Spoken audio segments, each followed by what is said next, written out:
নমস্কার বন্ধুরা, সাহিত্য সংলাপে আপনাদের সকলকে স্বাগত। আমি সুদেষ্ণা চলে এসেছি আজকে আর একটি নতুন গল্প নিয়ে। আজকের গল্প কথাশিল্পী শরৎচন্দ্র চট্টোপাধ্যায়ের লেখা মামলার ফল। বুড়ো বৃন্দাবন সামন্তর মৃত্যুর পরে তাহার দুই ছেলে শিবু ও শম্ভু সামন্ত প্রত্যহ ঝগড়া লড়াই করিয়া মাস ছয়েক একান্নে এক বাটিতে কাটাইল। তাহার পরে একদিন পৃথক হইয়া গেল। গ্রামের জমিদার চৌধুরী মশাই নিজে আসিয়া তাহাদের চাষবাস, জমি জমা, পুকুর বাগান সমস্ত ভাগ করিয়া দিলেন। ছোট ভাই সুমুখের পুকুরের ওখানে খান্দই মাটির ঘর তুলিয়া ছোট বউ এবং ছেলেপুলে লইয়া বাস্তু ছাড়িয়া উঠিয়া গেল। সমস্তই ভাগ হইয়াছিল, শুধু একটা ছোট বাঁশ ছাড় ভাগ হইতে পাইল না। কারণ শিবু আপত্তি করিয়া কহিল, চৌধুরী মশাই, বাঁশ ছাড়টা আমার নিতান্তই চাই। ঘরদোর সব পুরনো হয়েছে, চালের বাতা বাকারি বদলাতে, খোঁটাখুঁটি দিতে বাঁশ আমার নিত্য প্রয়োজন। গাঁয়ে কার কাছে চাইতে যাব বলুন? শম্ভু প্রতিবাদের জন্য উঠিয়া বড় ভাইয়ের মুখের ওপর হাত নাড়িয়া বলিল, আহা, ওর ঘরে খোঁটাখুঁটিতেই বাঁশ চাই, আর আমার ঘরে কলা গাছ চিড়ে দিলেই হবে না? সে হবে না, সে হবে না চৌধুরী মশাই। বাঁশ ছাড়টা আমার না থাকলেই চলবে না, তা বলে দিচ্ছি। মীমাংসা ওই পর্যন্তই হইয়া রহিল।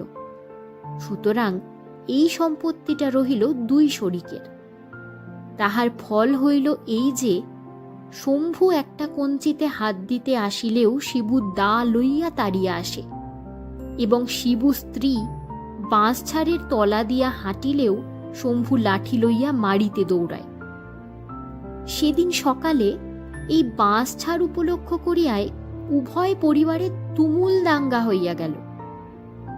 ষষ্ঠী পূজা কিংবা এমনই কি একটা দৈব কার্যে বড় বউ গঙ্গামণির কিছু বাঁশ পাতার আবশ্যক ছিল। পল্লীগ্রামে এই বস্তুটি দুর্লভ নয়, অনায়াসে অন্যত্র সংগ্রহ হইতে পারিত। কিন্তু নিজের থাকিতে পরের কাছে হাত পাতিতে তাহার শরম বোধ হইল। বিশেষত তাহার মনে ভরসা ছিল, দেবর এতক্ষণে নিশ্চয়ই মাঠে গিয়াছে, ছোট বউ একা আর করিবে কি? কিন্তু কি কারণে শম্ভুর সেদিন মাঠে বাহির হইতে বিলম্ব হইয়াছিল? সে সবে মাত্র পান্তা ভাত শেষ করিয়া হাত ধুইবার উদ্যোগ করিতেছিল। এমনি সময়ে ছোট বউ পুকুর ঘাট হইতে উঠি পড়ে করিয়া ছুটিয়া আসিয়া স্বামীকে সংবাদ দিল, শম্ভুর কোথায় রহিল জলের ঘটি আর কোথায় রহিল হাত মুখ ধোয়া। সে রই রই শব্দে সমস্ত পাড়াটা তোলপাড় করিয়া 3 লাফে আসিয়া এঁঠো হাতেই পাতা কয়টি কাড়িয়া লইয়া টান মারিয়া ফেলিয়া দিল, এবং সঙ্গে সঙ্গে বড় ভাজের প্রতি যে সকল বাক্য প্রয়োগ করিল, সে সকল সে আর যেখানেই শিখিয়া থাকুক, রামায়ণের লক্ষণ চরিত্র হইতে যে শিক্ষা করে নাই তাহা নিঃসংশয়ে বলা যায়। এদিকে বড় বউ কাঁদিতে কাঁদিতে বাড়ি গিয়া মাঠে স্বামীর নিকট খবর পাঠাইয়া দিল। শিবু লাঙ্গল ফেলিয়া কাস্তে হাতে করিয়া ছুটিয়া আসিল, এবং বাঁশঝাড়ের অদূরে দাঁড়াইয়া অনুপস্থিত কনিষ্ঠের উদ্দেশ্যে অস্ত্র ঘুরাইয়া চিৎকার করিয়া এমন কাণ্ড বাঁধাইল যে ভিড় জমিয়া গেল। তাহাতেও যখন ক্ষোভ মিটিল না, তখন সে জমিদার বাড়িতে নালিশ করিতে গেল, এবং এই বলিয়া শাসাইয়া গেল যে চৌধুরী মশাই এর বিচার করেন তো ভালোই, না হইলে সে সদরে গিয়া 1 নম্বর রুজু করিবে, তবে তাহার নাম শিবু সামন্ত। ওদিকে শম্ভু বাঁশপাতা কাড়ার কর্তব্যটা শেষ করিয়াই মনের সুখে হাল গরু লইয়া মাঠে চলিয়া গিয়াছিল। স্ত্রীর নিষেধ শুনে নাই, বাড়িতে ছোট বউ একা। ইতিমধ্যে ভাসুর আসিয়া চিৎকারে পাড়া জড়ো করিয়া বীর দর্পে একতরফা জয়ী হইয়া চলিয়া গেলেন। ভাদ্রবধূ হইয়া সে সমস্ত কানে শুনিয়াও একটা কথারও জবাব দিতে পারিল না। ইহাতে তাহার মনস্তাপ ও স্বামীর বিরুদ্ধে অভিমানের অবধি রহিল না। সে রান্নাঘরের দিকেও গেল না, বিরস মুখে দাওয়ার উপর পা ছড়াইয়া বসিয়া রহিল। শিবুর বাড়িতেও সেই দশা। বড় বউ প্রতিজ্ঞা করিয়া স্বামীর পথ চাহিয়া বসিয়া আছে। হয় সে ইহার একটা বিহিত করুক, নয় সে জলটুকু পর্যন্ত মুখে না দিয়া বাপের বাড়ি চলিয়া যাইবে। দুটো বাঁশ পাতার জন্য দেওরের হাতে এত লাঞ্ছনা! বেলা 1.5 প্রহর হইয়া গেল, তখনও শিবুর দেখা নাই। বড় বউ ছটফট করিতে লাগিল। কি জানি চৌধুরী মশাইয়ের বাটি হইতেই বা তিনি নম্বর রুজু করিতে সোজা সদরে চলিয়া গেলেন কিনা। এমন সময় বাহিরের দরজায় ঝনাত করিয়া সজোরে ধাক্কা দিয়া শম্ভুর বড় ছেলে গয়ারাম প্রবেশ করিল। বয়স তাহার 16-17, কিংবা এমনই একটা কিছু। কিন্তু এই বয়সেই ক্রোধ এবং ভাষাটা তাহার বাপকেও ডিঙাইয়া গিয়াছিল। সে গ্রামের মাইনর স্কুলে পড়ে, আজকাল মর্নিং স্কুল। বেলা 10:30টায় স্কুলের ছুটি হইয়াছে। গয়ারামের যখন 1 বৎসর বয়স, তখন জননীর মৃত্যু হয়। তাহার পিতা শম্ভু পুনরায় বিবাহ করিয়া নূতন বধূ ঘরে আনিল বটে, কিন্তু এই মা মরা ছেলেটিকে মানুষ করিবার দায় জ্যাঠাইমার উপরেই পড়িল, এবং এতকাল 2 ভাই পৃথক না হওয়া পর্যন্ত এ ভার তিনিই বহন করিয়া আসিতেছিলেন। বিমাতার সহিত তাহার কোনোদিনই বিশেষ কোনো সম্বন্ধ ছিল না। এমনকি তাহার নূতন বাড়িতে উঠিয়া যাওয়ার পরেও গয়ারাম যেখানে যেদিন সুবিধা পাইত আহার করিয়া লইত। আজ সে স্কুলের ছুটির পর বাড়ি ঢুকিয়া বিমাতার মুখ এবং আহারের বন্দোবস্ত দেখিয়া প্রজ্বলিত হুতাশনবৎ এ বাড়িতে আসিতেছিল। জ্যাঠাইমার মুখ দেখিয়া তাহার সেই আগুনে জল পড়িল না, কেরোসিন পড়িল। সে কিছুমাত্র ভূমিকা না করিয়াই কহিল, ভাত দে জ্যাঠাইমা। জ্যাঠাইমা কথা কহিলেন না, যেমন বসিয়াছিলেন তেমনই বসিয়া রহিলেন। ক্রুদ্ধ গয়ারাম মাটিতে একটা পা ঠুকিয়া বলিল, ভাত দিবি না দিবি নে তা বল। গঙ্গামণি সক্রোধে মুখ তুলিয়া তর্জন করিয়া কহিলেন, তোর জন্য ভাত রেঁধে বসে আছি, তাই দেব। বলি তোর সৎমা আবাগি ভাত দিতে পারলে না যে এখানে এসেছিস হাঙ্গামা করতে? গয়ারাম চেঁচাইয়া বলিল, সে আবাগির কথা জানি নে, তুই দিবি কিনা বল। না দিবি তো চললুম আমি তোর সব হাঁড়ি কুড়ি ভেঙে দিতে। বলিয়া সে গোলার নিচে চেলা কাঠের গাদা হইতে একটা কাঠ তুলিয়া সবেগে রন্ধনশালার অভিমুখে চলিল। জ্যাঠাইমা সভয়ে চিৎকার করিয়া উঠিলেন, গয়া, হারামজাদা দস্যি, বাড়াবাড়ি করিস নে বলছি। 2 দিন হয়নি আমি নতুন হাঁড়ি কুড়ি কেড়েছি। একটা কিছু ভাঙলে তোর জ্যাঠাকে দিয়ে তোর একখানা পা যদি না ভাঙাই তখন বলিস। হ্যাঁ। গয়ারাম রান্নাঘরের শিকলটায় গিয়া হাত দিয়াছিল। হঠাৎ একটা নূতন কথা মনে পড়ায় সে অপেক্ষাকৃত শান্তভাবে ফিরিয়া আসিয়া বলিল, আচ্ছা, ভাত দিস না, না দিবি, আমি চাইনে। নদীর ধারে বটতলায় বামুনদের মেয়েরা সব ধামা ধামা চিড়ে মুড়কি নিয়ে পুজো করছে, যে চাইছে দিচ্ছে, দেখে এলুম, আমি চললুম তেনাদের কাছে। গঙ্গামণির তৎক্ষণাৎ মনে পড়িয়া গেল আজ অরণ্য ষষ্ঠী। এক মুহূর্তেই তাহার মেজাজ কড়ি হইতে কোমলে নামিয়া আসিল। তথাপি মুখের জোর রাখিয়া বলিলেন, তাই যা না, কেমন খেতে পাস দেখি। দেখিস তখন, বলিয়া গয়া একখানা ছেঁড়া গামছা টানিয়া লইয়া সেটা কোমরে জড়াইয়া প্রস্থানের উদ্যোগ করিতেই গঙ্গামণি উত্তেজিত হইয়া বলিলেন, আজ ষষ্ঠীর দিনে পরের ঘরে চেয়ে খেলে তোর কি দুর্গতি করি তা দেখি শতভাগা। গয়া জবাব দিল না। রান্নাঘরে ঢুকিয়া এক খামচা তেল লইয়া মাথায় ঘষিতে ঘষিতে বাহির হইয়া যায় দেখিয়া জ্যাঠাইমা উঠানে নামিয়া আসিয়া ভয় দেখাইয়া কহিলেন, দোষী কোথাকার, ঠাকুর দেবতার সঙ্গে গোয়ার তুমি? তুমি ডুব দিয়ে ফিরে না এলে ভালো হবে না বলে দিচ্ছি। আজ আমি রেগে রয়েছি। কিন্তু গয়ারাম ভয় পাইবার ছেলে নয়।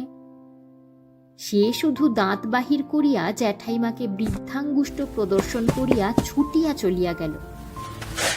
গঙ্গামণি তাহার পিছনে পিছনে রাস্তা পর্যন্ত আসিয়া চেঁচাইতে লাগিলেন, আজ ষষ্ঠীর দিনে কার ছেলে ভাত খায় যে তুই ভাত খেতে চাস? পাটালি গুড়ের সন্দেশ দিয়ে, চাপা কলা দিয়ে, দুধ দই দিয়ে ফলার করা চলে না? তুই যাবি পরের ঘরে চেয়ে খেতে? ওই বর্তের ঘরে তুমি এমনি নবাব জন্মেছ? গয়া কিছু দূরে ফিরিয়া দাঁড়াইয়া বলিল, তবে তুই দিলিনি কেন পোড়ার মুখী? কেন বললি নেই? গঙ্গামণি গালে হাত দিয়া অবাক হইয়া বলিলেন, শোনো কথা ছেলের, কখন আবার বললুম তোকে কিছু নেই? কোথায় চান কোথায় কি, দস্যির মতো ঢুকেই বলে দে ভাত। ভাত কি আজ খেতে আছে যে দেব? আমি বলি সবই তো মজুদ, ডুবটা দিয়ে এলেই। গয়া কহিল, ফলার তোর পচুক, রোজ রোজ আবাগিরা ঝগড়া করে রান্নাঘরের শেকল টেনে দিয়ে পা ছড়িয়ে বসে থাকবে, আর আমি রোজ 3 পোর বেলায় ভাতে ভাত খাবো। যা, আমি তোদের কারুর কাছে খেতে চাই নে। বলিয়া সে হনহন করিয়া চলিয়া যায় দেখিয়া গঙ্গামণি সেইখানে দাঁড়াইয়া কাঁদো কাঁদো গলায় চেঁচাইতে লাগিলেন, আজ ষষ্ঠীর দিনে কারো কাছে চেয়ে খেয়ে অমঙ্গল করিস নে গয়া, লক্ষ্মী বাপ আমার, না হয় 4টে পয়সা দেব রে, শোন। গয়ারাম ভ্রুক্ষেপও করিল না, দ্রুত বেগে প্রস্থান করিল। বলিতে বলিতে গেল, চাইনে আমি ফলার, চাইনে আমি পয়সা, তোর ফলারে আমি, ইত্যাদি ইত্যাদি। সে দৃষ্টির অন্তরালে চলিয়া গেলে গঙ্গামণি বাড়ি ফিরিয়া রাগে দুঃখে অভিমানে নির্জীবের মতো দাওয়ার উপর বসিয়া পড়িলেন এবং গয়ার কুব্যবহারে মর্মাহত হইয়া তাহার বিমাতার মাথা খাইতে লাগিলেন। কিন্তু নদীর পথে চলিতে চলিতে গয়ার জ্যাঠাইমার কথাগুলো কানে বাজিতে লাগিল। একে উত্তম আহারের প্রতি স্বভাবতই তাহার একটু অধিক লোভ ছিল। পাটালি গুড়ের সন্দেশ, দধি, দুগ্ধ, চাপা কলা, তাহার উপর 4 পয়সা দক্ষিণা। মনটা তাহার দ্রুত নরম হইয়া আসিতে লাগিল। স্নান সারিয়া গয়ারাম প্রচণ্ড ক্ষুধা লইয়া ফিরিয়া আসিল। উঠানে দাঁড়াইয়া ডাক দিল, ফলারের সব শিগগির নিয়ে আয় জ্যাঠাইমা, আমার বড্ড খিদে পেয়েছে। কিন্তু পাটালি সন্দেশ কম দিবি তো আজ তোকেই খেয়ে ফেলব। গঙ্গামণি সেই মাত্র গরুর কাজ করিতে গোয়ালে ঢুকিয়াছিলেন। গয়ার ডাক শুনিয়া মনে মনে প্রমাদ গণিলেন। ঘরে দুধ, দই, চিড়া, গুড় ছিল বটে, কিন্তু চাপা কলাও ছিল না, পাটালি গুড়ের সন্দেশও ছিল না। তখন গয়াকে আটকাইবার জন্য যা মুখে আসিয়াছিল তাই বলিয়া লোভ দেখাইয়াছিলেন। তিনি সেইখান হইতে সাড়া দিয়া কহিলেন, তুই ততক্ষণ ভিজে কাপড় ছাড় বাবা, আমি পুকুর থেকে হাত ধুয়ে আসছি। শিগগির আয় বলিয়া হুকুম চালাইয়া গয়া কাপড় ছাড়িয়া নিজেই একটা আসন পাতিয়া ঘটিতে জল গড়াইয়া প্রস্তুত হইয়া বসিল। গঙ্গামণি তাড়াতাড়ি হাত ধুইয়া আসিয়া তাহার প্রসন্ন মেজাজ দেখিয়া খুশি হইয়া বলিলেন, এই তো আমার লক্ষ্মী ছেলে, কথায় কথায় কি রাগ করতে আছে বাবা? বলিয়া তিনি ভাঁড়ার হইতে আহারের সমস্ত আয়োজন আনিয়া সম্মুখে উপস্থিত করিলেন। গয়ারাম চক্ষের পলকে উপকরণগুলি দেখিয়া লইয়া তীক্ষ্ণ কণ্ঠে জিজ্ঞাসা করিল, চাপা কলা কই? গঙ্গামণি ইতস্তত করিয়া কহিলেন, ঢাকা দিতে মনে নেই বাবা, সব কটা ইঁদুরে খেয়ে গেছে, একটা বিড়াল না পুষলে আর নয় দেখছি। গয়া হাসিয়া বলিল, কলা কখনো ইঁদুরে খায়? তোর ছিল না তাই কেন বল না। গঙ্গামণি অবাক হইয়া কহিলেন, সে কি কথা রে, কলা ইঁদুরে খায় না? গয়া দই চিরা মাখিতে মাখিতে বলিল, আচ্ছা খায় খায়, কলা আমার দরকার নেই, পাটালি গুড়ের সন্দেশ নিয়ে আয়, কম আনিস নি যেন। জ্যাঠাইমা পুনরায় ভাঁড়ারে ঢুকিয়া মিছিমিছি কিছুক্ষণ হাঁড়ি কুড়ি নাড়িয়া সভয়ে বলিয়া উঠিলেন, যা, এও ইঁদুরে খেয়ে গেছে বাবা, এক ফোঁটা নেই, কখন মন ভুলান্তে হাঁড়ির মুখ খুলে রেখেছি। তাহার কথা শেষ না হইতেই গয়া চোখ পাকাইয়া চেঁচাইয়া উঠিল, পাটালি গুড় কখনো ইঁদুরে খায় রাক্ষসী? আমার সঙ্গে চালাকি? তোর যদি কিছু নেই তবে আমাকে কেন ডাকলি? জ্যাঠাইমা বাহিরে আসিয়া বলিলেন, সত্যি বলছি গয়া। গয়া লাফাইয়া উঠিয়া কহিল, তবু বলছো সত্যি? যা, আমি তোর কিছু খেতে চাইনি। বলিয়া সে পা দিয়া টান মারিয়া সমস্ত আয়োজন উঠানে ছড়াইয়া ফেলিয়া দিয়া বলিল, আচ্ছা আমি দেখাচ্ছি মজা। বলিয়া সেই চেলা কাঠটা হাতে তুলিয়া ভাঁড়ারের দিকে ছুটিল। গঙ্গামণি হা হা করিয়া ছুটিয়া গিয়া পড়িলেন, কিন্তু চক্ষের নিমিষে ক্রুদ্ধ গয়ারাম হাঁড়ি পুড়ি ভাঙিয়া জিনিসপত্র ছড়াইয়া একাকার করিয়া দিল। বাধা দিতে গিয়া তিনি হাতের ওপর সামান্য একটু আঘাত পাইলেন। ঠিক এমনি সময়ে শিবু জমিদার বাটি হইতে ফিরিয়া আসিল।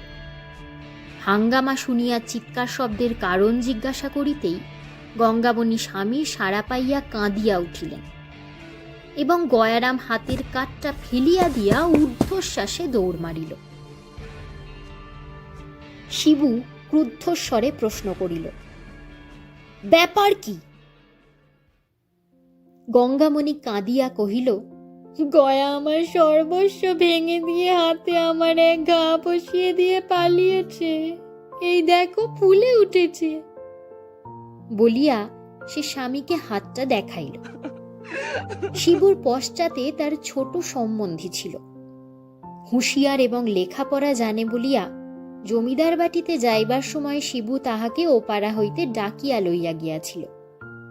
সে কহিল, সামন্ত মশাই, এ সমস্ত ওই ছোট সামন্তর কারসাজি, ছেলেকে দিয়ে সেই এ কাজ করিয়েছে। কি বল দিদি, এই নয়? গঙ্গামণির তখন অন্তর জ্বলিতেছিল। সে তৎক্ষণাৎ ঘাড় নাড়িয়া কহিল, ঠিক ভাই, ওই পোড়ার মুখ ওই চোরাকে শিখিয়ে দিয়ে আমাকে মার খাইয়েছে। এর কি করবে তোমরা করো, নইলে আমি গলায় দড়ি দিয়ে মরব। এত বেলা পর্যন্ত শিবুর নাওয়া খাওয়া নাই, জমিদারের কাছেও সুবিচার হয় নাই, তাহাতে বাড়ি পা দিতে না দিতে এই কাণ্ড। তাহার আর হিতাহিত জ্ঞান রহিল না। সে প্রচণ্ড একটা শপথ করিয়া বলিয়া উঠিল, এই আমি চললুম থানায় দারোগার কাছে, এর বিহিত না করতে পারি তো আমি বিন্দু সামন্তর ছেলে নই। তাহার শালা লেখাপড়া জানা লোক, বিশেষত তাহার গয়ার উপর আগে হইতেই আক্রোশ ছিল।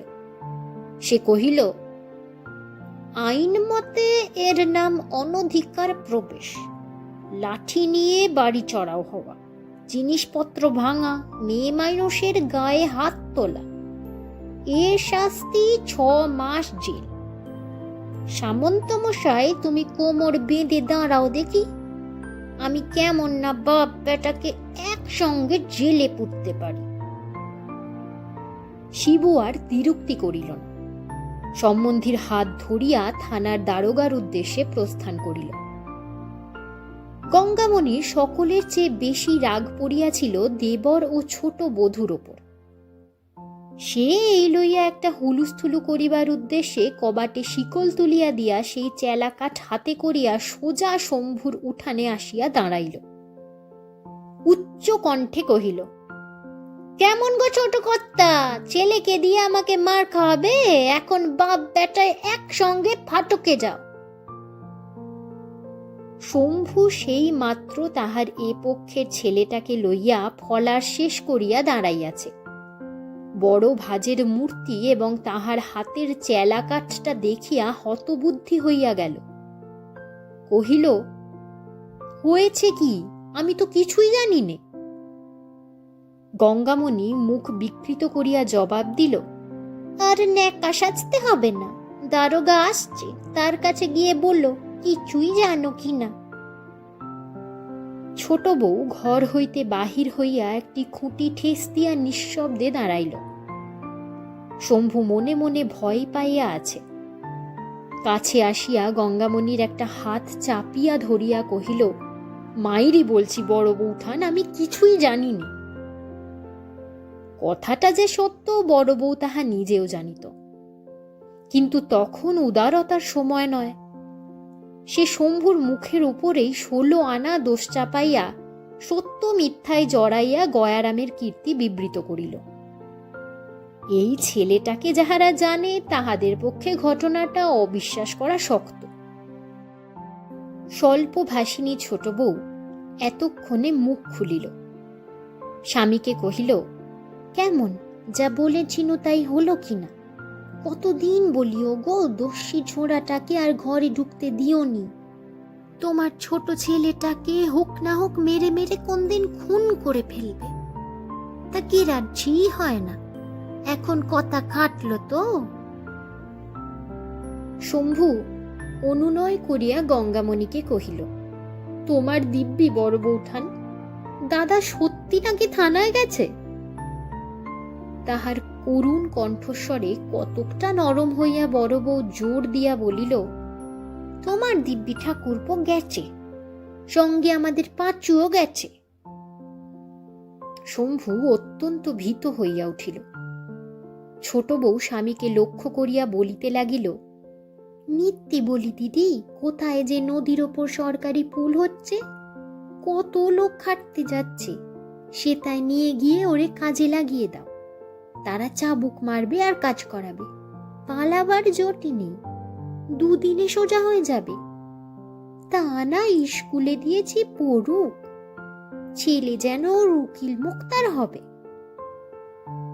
শম্ভু কাতর হইয়া বলিল, আরে সাধে দিনই সেখানে, সবাই কি ঘরে ফিরতে পায়? অর্ধেক লোক মাটি চাপা হয়ে কোথায় তলিয়ে যায়, তার তল্লাশি মেলে না। ছোট বউ বলিল, তবে বাপ বেটাতে মিলে ফাটকে খাটকে যাও। বড় বউ চুপ করিয়া রহিল। শম্ভু তাহার হাতটা ধরিয়া বলিল, আমি কালই ছোড়াকে নিয়ে গিয়ে 5লার পুলে কাজে লাগিয়ে দেব বৌঠান, দাদাকে ঠান্ডা করো, আর এমন হবে না। তাহার স্ত্রী কহিল, ঝগড়াঝাঁটি তো শুধু ওই ড্যাকরার জন্যে, তোমাকেও তো কতবার বলিছি দিদি, ওরে ঘরে দরে ঢুকতে দিও না, আশকারা দিও না। আমি বলিনে তাই, নইলে ও মাসে তোমাদের বর্তমান কলার কাঁদিতে রাত্রিরে কে কেটে নিয়েছিল? সে তো ওই দস্যি, যেমন কুকুর তেমন মুগুর না হলে কি চলে? পুলের কাজে পাঠিয়ে দাও, পাড়া জুড়ুক। শম্ভু মাতৃদিব্য করিল যে কাল যেমন করিয়া হোক ছোড়াকে গ্রাম ছাড়া করিয়া তবে সে জল গ্রহণ করিবে। গঙ্গামণি এ কথাতেও কোনো কথা কহিল না। হাতের কাঠটা ফেলিয়া দিয়া নিঃশব্দে বাড়ি ফিরিয়া গেল। স্বামী ভাই এখনো অভুক্ত। অপরাহ্ন বেলায় সে বিষণ্ণ মুখে রান্নাঘরের দোরে বসিয়া তাহাদেরই খাবার আয়োজন করিতেছিল। গয়ারাম উকি ঝুঁকি মারিয়া নিঃশব্দ পদে প্রবেশ করিল। বাটিতে আর কেহ নাই দেখিয়া সে সাহসে ভর করিয়া একেবারে পিছনে আসিয়া ডাক দিল, জ্যাঠাইমা। জ্যাঠাইমা চমকিয়া উঠিলেন, কিন্তু কথা কহিলেন না। গয়ারাম অদূরে ক্লান্তভাবে ধপাস করিয়া বসিয়া পড়িয়া কহিল, আচ্ছা, যা আছে তাই দে, আমার বড্ড খিদে পেয়েছে। খাবার কথায় গঙ্গামণির শান্ত ক্রোধ মুহূর্তে প্রজ্বলিত হইয়া উঠিল। তিনি তাহার মুখের প্রতি না চাহিয়াই সক্রোধে বলিয়া উঠিলেন, বেহায়া পোড়ার মুখ, আবার আমার কাছে এসেছিস খিদে বলে? দূর হয় এখান থেকে। গয়ারাম বলিল, দূর হব তোর কথায়? জ্যাঠাইমা ধমক দিয়া কহিলেন, হারামজাদা নচ্ছার, আমি আবার দেব তোকে খেতে? গয়া বলিল, তুই দিবি নে তো কে দেবে? কেন তুই দূরে দোষ দিয়া মিছে কথা বললি? কেন ভালো করে বললিনি বাবা এই দিয়ে খা, আজ আর কিছু নেই? তাহলে তো আমার রাগ হয় না। দে না খেতে শিগগির, রাক্ষুসী, আমার পেট যে জ্বলে গেল। জ্যাঠাইমা ক্ষণকাল মৌন থাকিয়া মনে মনে একটু নরম হইয়া বলিলেন, পেট জ্বলে থাকে তো তোর সৎমার কাছে যা। বিমাতার নামে গয়া চক্ষের পলকে আগুন হইয়া উঠিল। বলিল, সে আবাগির নাকি আমি মুখ দেখব? শুধু ঘরে আমার ছিপটা আনতে গেছি, বলে দূর দূর, এইবার জেলের ভাত খেকে যা। আমি বললুম, তোদের ভাত খেতে আমি আসিনি, আমি জ্যাঠাইমার কাছে যাচ্ছি। পোড়ার মুখী কম শয়তান, ওই গিয়ে লাগিয়েছে বলেই তো বাবা তোর হাত থেকে বাঁশপাতা কেড়ে নিয়েছে। বলিয়া সে সজোরে মাটিতে একটা পা তুলিয়া কহিল, তুই রাক্ষুসী নিজে পাতা আনতে গিয়ে অপমান হলি, কেন আমায় বললিনি? ওই বাঁশ ছাড় যদি আমি সমস্ত আগুন দিয়ে পোড়াই না, তবে আমার নাম গয়া নয়, তা দেখিস। আবাগি আমাকে বললে কি জানিস জ্যাঠাইমা? বলে তোর জ্যাঠাইমা থানায় খবর পাঠিয়েছে, দারোগা এসে বেঁধে নিয়ে তোকে জেলে দেবে। শুনলি কথা হতভাগীর? গঙ্গামণি কহিলেন, তোর জ্যাঠামশাই পাঁচুকে নিয়ে তো গেছেই থানায়, তুই আমার গায়ে হাত তুলিস, এত বড় আসপদ্দা? পাঁচু মামাকে গয়া একেবারে দেখিতে পারিত না। সে আবার যোগ দিয়াছে শুনিয়া জ্বলিয়া উঠিয়া বলিল, কেন তুই রাগের সময় আমাকে আটকাতে গেলি? গঙ্গামণি বলিলেন, তাই আমাকে মারবি? এখন যা, ফাটকে বাঁধা থাকবে যা। গয়া বৃদ্ধাঙ্গুষ্ট দেখাইয়া বলিল, তুই আমাকে ফাটকে দিবি? দে না, দিয়ে একবার মজা দেখ না, আপনি কেঁদে কেঁদে মরে যাবি, আমার কি হবে? গঙ্গামণি কহিলেন, আমার বয়ে গেছে কাঁদতে, যা সুমুখ থেকে যা বলছি, 70 বালাই কোথাকার। গঙ্গা চেঁচাইয়া কহিল, তুই আগে খেতে দে না, তবে তো যাব। কখন 7 সকালে 2টি মুড়ি খেয়েছি বল তো, খিদে পায় না আমার?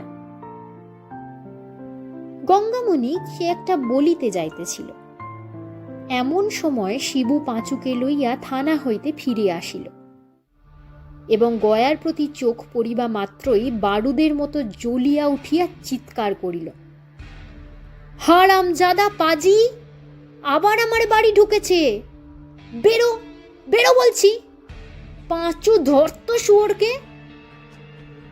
বিদ্যুৎ বেগে গয়ারাম দরজা দিয়া দৌড় মারিল, চেঁচাইয়া বলিয়া গেল, পিঁচো শালার একটা ঠ্যাং না ভেঙে দি, তবে আমার নাম গয়ারাম নয়। চক্ষের পলকে এই কাণ্ড ঘটিয়া গেল। গঙ্গামণি একটা কথা কহিবারও অবকাশ পাইল না। ক্রুদ্ধ শিবু স্ত্রীকে বলিল, তোর আশকারা পেয়েও এমন হচ্ছে, আর যদি কখনো হারামজাদাকে বাড়ি ঢুকতে দিস তো তোর অতি বড় দিব্য রইল। পাঁচু বলিল, দিদি তোমাদের কি, আমারই সর্বনাশ, কখন রাতবিতে লুকিয়ে আমার ঠ্যাঙেই ও ঠ্যাঙা মারবে দেখছি। শিবু কহিল, কাল সকালেই যদি না পুলিশ পেয়াদা দিয়ে ওর হাতে দড়ি পড়ায় তো আমার, ইত্যাদি ইত্যাদি। গঙ্গামণি কাঠ হইয়া বসিয়া রহিল, একটা কথাও তাহার মুখ দিয়া বাহির হইল না। ভীতু পাঁচ করি সে রাত্রে আর বাড়ি গেল না, ওইখানে শুইয়া রহিল। পরদিন বেলা 10টার সময় ক্রোশ 2 দূরের পথ হইতে দারোগাবাবু উপযুক্ত দক্ষিণাদি গ্রহণ করিয়া পালকি চড়িয়া কনস্টেবল ও চৌকিদারাদি সমভিব্যাহারে সরজমিনে তদন্ত করিতে উপস্থিত হইলেন। অনধিকার প্রবেশ, জিনিসপত্র তছরুপাত, চেলা কাঠের দ্বারা স্ত্রীলোকের অঙ্গে প্রহার ইত্যাদি বড় বড় ধারার অভিযোগ সমস্ত গ্রামময় একটা হুলুস্থুলু পড়িয়া গেল। প্রধান আসামি গয়ারাম। তাহাকে কৌশলে ধরিয়া আনিয়া হাজির করিতেই সে কনস্টেবল, চৌকিদার প্রভৃতি দেখিয়া ভয়ে কাঁদিয়া ফেলিল। আমাকে কেউ দেখতে পারে না বলে আমাকে ফাটকে দিতে চায়। দারোগা বুড়ো মানুষ, তিনি আসামির বয়স ও কান্না দেখিয়া দয়াদ্র চিত্তে জিজ্ঞাসা করিলেন, তোমাকে কেউ ভালোবাসে না গয়ারাম? গয়া কহিল, আমাকে শুধু আমার জ্যাঠাইমা ভালোবাসে, আর কেউ না। দারোগা প্রশ্ন করিল, তবে জ্যাঠাইমাকে মেরেছ কেন? গয়া বলিল, না, মারিনি। কবাটের আড়ালে গঙ্গামণি দাঁড়াইয়াছিলেন। সেই দিকে চাহিয়া কহিল, তোকে আমি কখন মেরেছি জ্যাঠাইমা? পাঁচু নিকটে বসিয়াছিল। সে একটু কটাক্ষ চাহিয়া কহিল, দিদি, হুজুর জিজ্ঞাসা করছেন, সত্যি কথা বলো, ও কাল দুপুর বেলা বাড়ি চড়াও হয়ে কাঠের বাড়ি তোমাকে মারেনি? ধর্মাবতারের কাছে যেন মিথ্যা কথা বলো না। গঙ্গামণি অস্ফুটে যাহা কহিলেন, পাঁচু তাহাই পরিস্ফুট করিয়া বলিল, হ্যাঁ হুজুর, আমার দিদি বলছেন ও মেরেছে। গয়া অগ্নিমূর্তি হইয়া চেঁচাইয়া উঠিল, দেখ পেঁচো, তোর যদি আমি না পা ভাঙিত। রাগে কথাটা তার সম্পূর্ণ হইতে পাইল না, কাঁদিয়া ফেলিল। পাঁচু উত্তেজিত হইয়া বলিয়া উঠিল, দেখলেন হুজুর, দেখলেন? হুজুরের সম্মুখেই বলছে পা ভেঙে দেবে, আড়ালেও খুন করতে পারে, ওকে বাঁধবার হুকুমও। দারোগা শুধু একটু হাসিলেন। গয়া চোখ মুছিতে মুছিতে বলিল, আমার মা নেই তাই, নইলে। এবারেও কথাটা তাহার শেষ হইতে পারিল না। যে মাকে তাহার মনেও নাই, মনে করিবার কখনো প্রয়োজনও হয় নাই, আজ বিপদের দিনে অকস্মাৎ তাহাকেই ডাকিয়া সে ঝরঝর করিয়া কাঁদিতে লাগিল। দ্বিতীয় আসামি শম্ভুর বিরুদ্ধে কোনো কথাই প্রমাণ হইল না। দারোগাবাবু আদালতে নালিশ করিবার হুকুম দিয়া রিপোর্ট লিখিয়া লইয়া চলিয়া গেলেন। পাঁচু মামলা চালানো, তাহার যথারীতি তরিদ্দাদির দায়িত্ব গ্রহণ করিল এবং তাহার ভগিনীর প্রতি গুরুতর অত্যাচারের জন্য গয়ার যে কঠিন শাস্তি হইবে এই কথা চতুর্দিকে বলিয়া বেড়াইতে লাগিল। কিন্তু গয়া সম্পূর্ণ নিরুদ্দেশ। পাড়া প্রতিবেশীরা শিবুর এই আচরণে অত্যন্ত নিন্দা করিতে লাগিল। শিবু তাহাদের সহিত লড়াই করিয়া বেড়াইতে লাগিল। কিন্তু শিবু স্ত্রী একেবারে চুপচাপ। সেদিন গয়ার দূর সম্পর্কের এক মাসি খবর শুনিয়া শিবুর বাড়ি বহিয়া তাহার স্ত্রীকে যা ইচ্ছা তাই বলিয়া গালিগালাজ করিয়া গেল। কিন্তু গঙ্গামণি একেবারে নির্বাক হইয়া রহিল। শিবু পাশের বাড়ির লোকের কাছে একথা শুনিয়া রাগ করিয়া স্ত্রীকে কহিল, তুই চুপ করে রইলি, একটা কথাও বললি না? শিবু স্ত্রী কহিল, না। শিবু বলিল, আমি বাড়ি থাকলে মাগিকে ঝাঁটা পেটা করে ছেড়ে দিত। তাহা স্ত্রী কহিল, তাহলে আজ থেকে বাড়িতে বসে থেকো, আর কোথাও বেরিও না, বলিয়া নিজের কাজে চলিয়া গেল। সেদিন দুপুর বেলায় শিবু বাড়ি ছিল না। শম্ভু আসিয়া বাঁশঝাড় হইতে গোটা কয়েক বাঁশ কাটিয়া লইয়া গেল। শব্দ শুনিয়া শিবু স্ত্রী বাহিরে আসিয়া সচক্ষে সমস্ত দেখিল, কিন্তু বাধা দেওয়া দূরে থাকুক, আজ সে কাছেও ঘেঁষিল না, নিঃশব্দে ঘরে ফিরিয়া গেল। দিন দুই পরে সংবাদ শুনিয়া শিবু লাফাইতে লাগিল। স্ত্রীকে আসিয়া কহিল, তুই কি কানের মাথা খেয়েছিস? ঘরের পাশ থেকে যে বাঁশ কেটে নিয়ে গেল তা তুই টের পেলিনি? তাহার স্ত্রী বলিল, কেন টের পাব না? আমি চোখেই তো সব দেখিছি। শিবু ক্রুদ্ধ হইয়া কহিল, তবু তুই আমারে জানালি নে? গঙ্গামণি বলিল, জানাবো আবার কি? বাঁচার কি তোমার একার? ঠাকুরপোর তাতে ভাগ নেই? শিবু বিস্ময়ে হতবুদ্ধি হইয়া শুধু কহিল, তোর কি মাথা খারাপ হয়ে গেছে? সেদিন সন্ধ্যার পর পাঁচু সদর হইতে ফিরিয়া আসিয়া শ্রান্তভাবে ধপ করিয়া বসিয়া পড়িল। শিবু গরুর জন্য খড় কুচাইতেছিল। অন্ধকারে তাহার মুখের চোখের চাপা হাসি লক্ষ্য করিল না। সভয়ে জিজ্ঞাসা করিল, কি হলো? পাঁচু গাম্ভীর্যের সহিত একটু হাস্য করিয়া কহিল, পাঁচু থাকলে যা হয় তাই। ওয়ারিন বের করে তবে আসছি। এখন কোথায় আছে জানতে পারলেই হয়।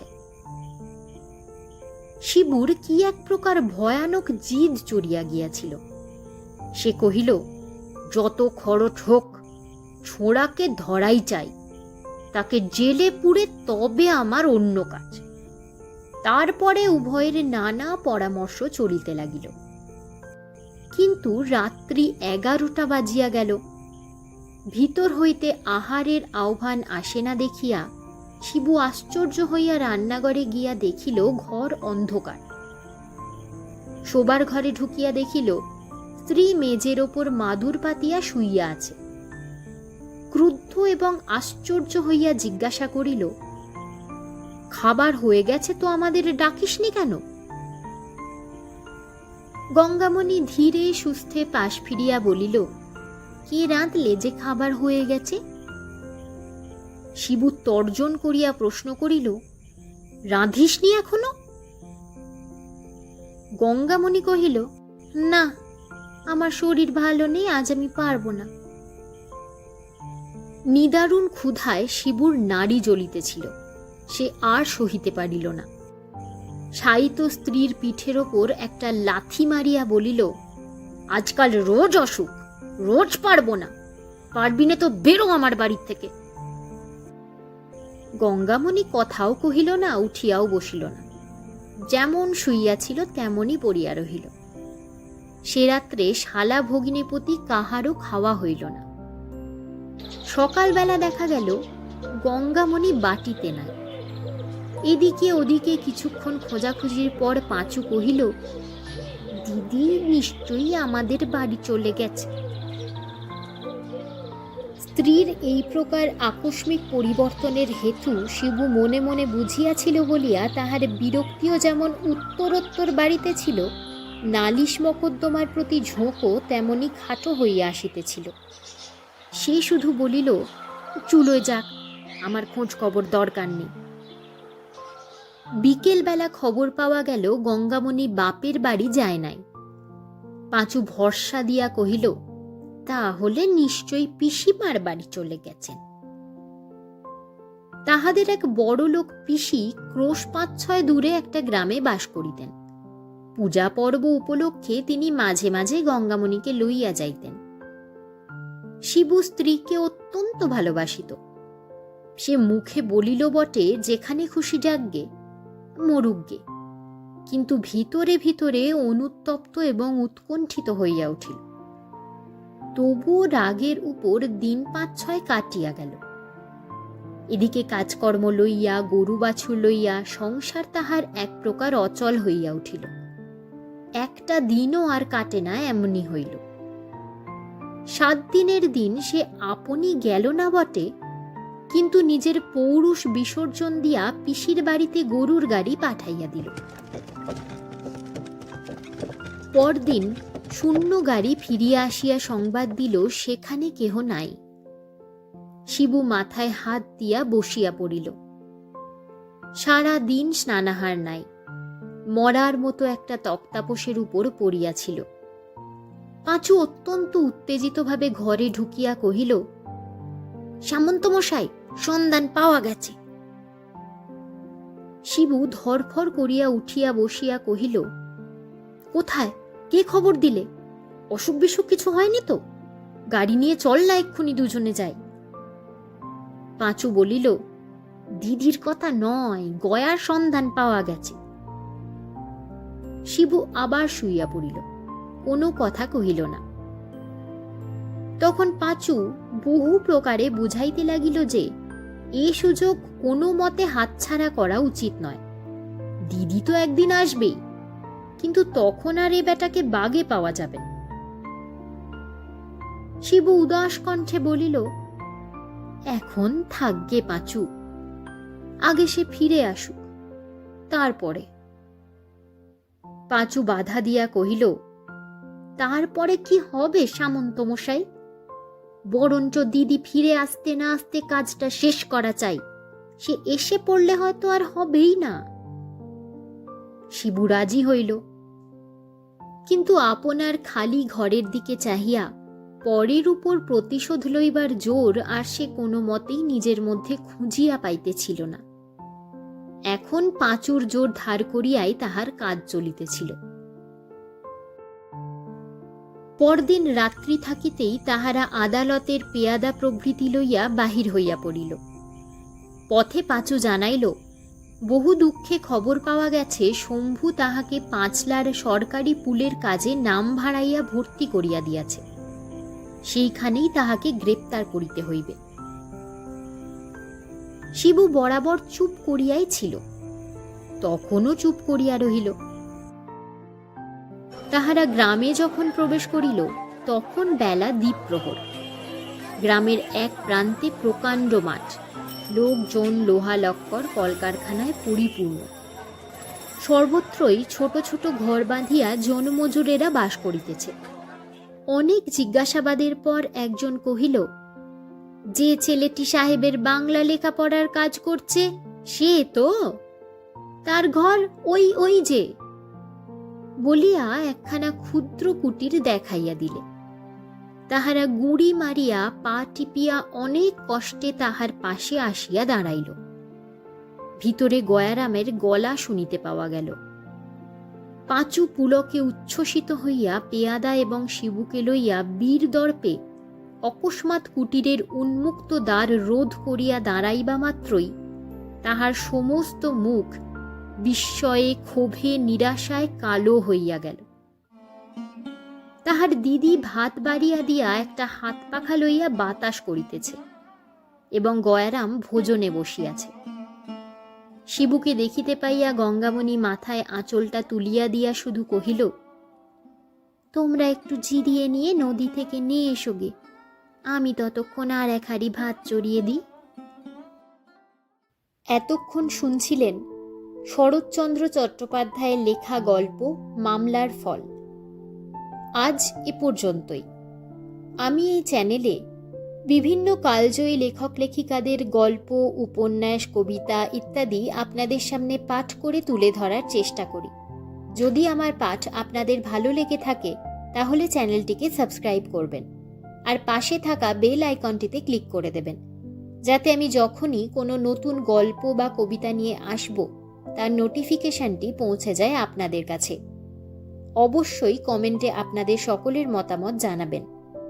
ভালো থাকবেন, ধন্যবাদ।